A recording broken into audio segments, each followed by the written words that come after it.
a knee banded dumbbell glute bridge, you're going to need a mini band or hip circle first. So it needs to go above the level of the knees unless for some reason it just feels uncomfortable or you have like a weirdly sized band. You could go below the knees, but generally above the knees. And the dumbbell is going to rest on your hips. If the dumbbell is fairly heavy or pokey because it's hard, you can always place some kind of a pad over your hips.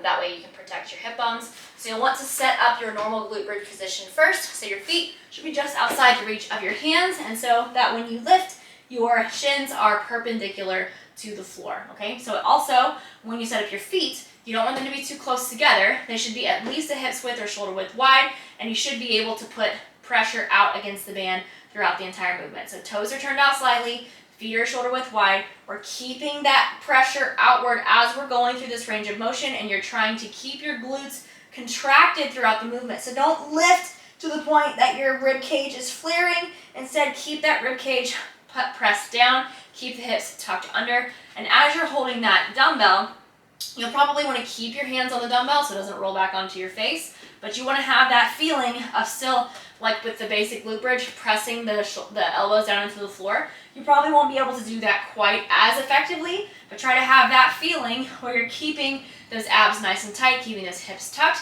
and then keeping that pressure out against the band. So don't lift lower and then drop the knees in. Instead, keep the knees out throughout the entire set, and then you can relax the knees.